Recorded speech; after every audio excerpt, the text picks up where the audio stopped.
I don't know, there's just something about multiple armed characters that I just love. Could have something to do with having multiple arms, I guess. Machamp, Goro, Six-Armed Spider-Man, Final Form Schooner, Lord Vishnu.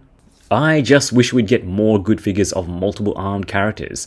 S.H.Figuarts Kaiju No.9 to the rescue, and I know he doesn't usually always have 4 arms, but with how awesome he looks and functions, I think I'll be keeping him multiple armed Kaiju No.9 as default. Anyway, this is our 4th entry in the S.H.Figuarts Kaiju No.8 line, and it's our first baddie. Yay! Finally, someone that can go up against our heroes.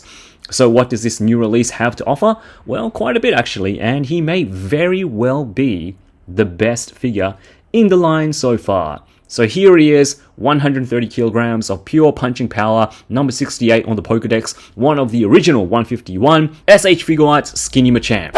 Yep, this is hands down the best figure in the Kaiju No.8 series. In terms of sculpt and accessories, I'd say every figure from the line is about the same, but when it comes down to the articulation and engineering, Kaiju No.9 is the clear standout.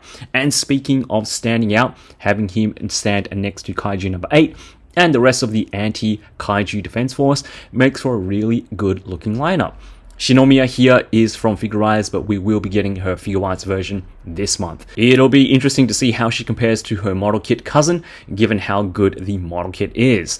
But back to Kaiju No.9, he's tall, he's lanky, and super creepy looking, as he should be. The proportions are spot on, and the sculpt work is on point. It's not just the musculature, but you have all those little horizontal lines and popping veins sculpted in there as well. The crotch area is made from a softer rubbery plastic, and surprise, surprise, give Kaiju No.9 the best mobility in that area out of any of the figures in the line thus far.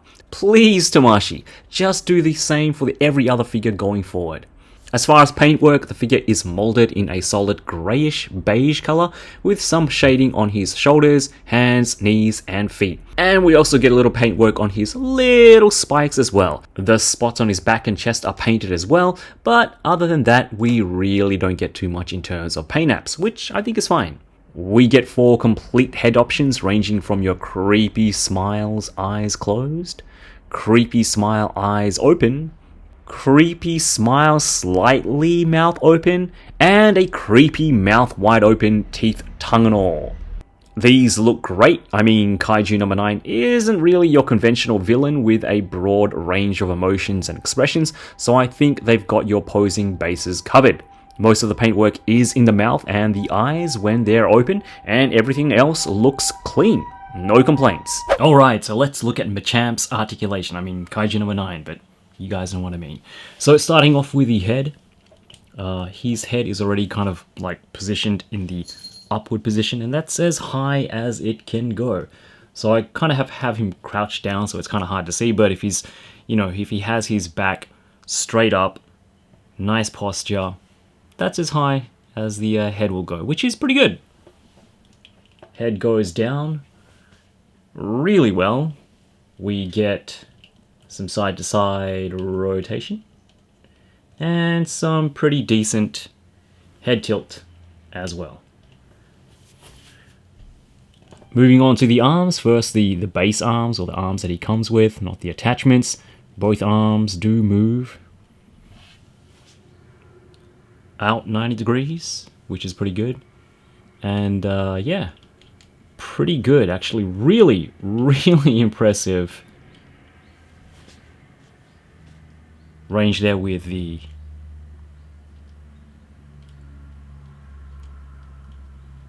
butterfly joints. Lost for words right there. But he does move his arms back a good amount as well. And you do have 360 rotation at the shoulders. There is a bicep cut, double jointed elbows, which gives you fantastic range, and a swivel and hinge at the wrists.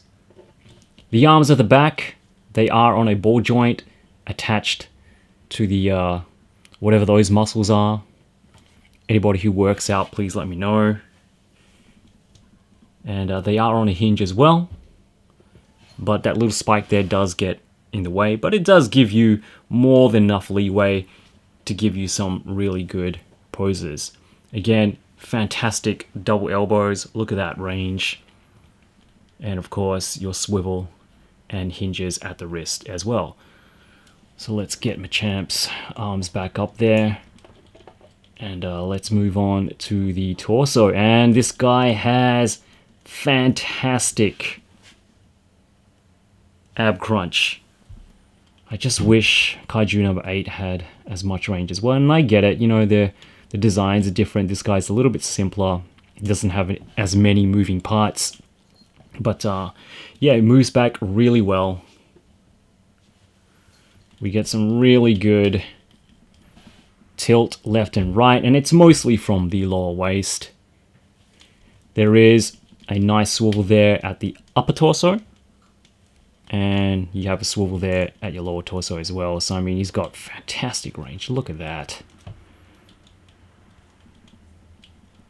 I don't spend nearly as much time as I should with my figures. I wish I did, but this guy is so much fun to pose. He has so much range. His legs, just as you would expect, really good range, really good spread going out. Kicks up, fantastic kicks. There we go, 180 degrees, and he can crouch all the way forward and touch his knees with his head. That is amazing. The crotch here is a softer floating rubber piece, so that does help. You do have a hidden thigh cut, which is nice. And double knees, again, amazing range there. A swivel there at the ankles. The foot goes down. Foot goes up. Nice solid ankle joints there, which is great. Toe hinge, great for your crouching poses. And of course, some pretty decent, more than enough, ankle pivot. So again, the best articulation in the line, some of the best articulation of any Figuarts figure actually. I mean, look at that. You can get him in an amazing looking, very natural Spider-Man crouch. Man, I wish they made figures like this all the time. But that looks phenomenal. And again, it's easy, it's smooth, everything works, it feels solid. Yes, he is skinny. Sometimes it is a little bit of a chore to get him to kind of stand up straight, because when you have, you know, all four arms on there, it can be a little bit top heavy. But yeah, like poses like this, you know, dynamic action poses are not going to be a problem, and you're just going to have so much fun with it. Okay, let's start off with this awesome extra arms that plug onto his back via his spine. Like I said in the beginning of the video, I love the design element of Kaiju No.9, and Tamashii have done a fantastic job interpreting these extra appendages to his base body. You just remove the regular spine piece from the back, which is held in by two very secure pegs, and swap them out with the spine piece with the arms. The sculpt is exactly the same as the other arms, as they should be, and they stay in there really, really well. It just adds so much more character to a character that already has a lot of character, in my opinion, and given he has 4 arms, we also get quadruple of everything. 4 times the fists, 4 times the relaxed hands, and 4 times the pointy finger hands. That's 4 times the fun.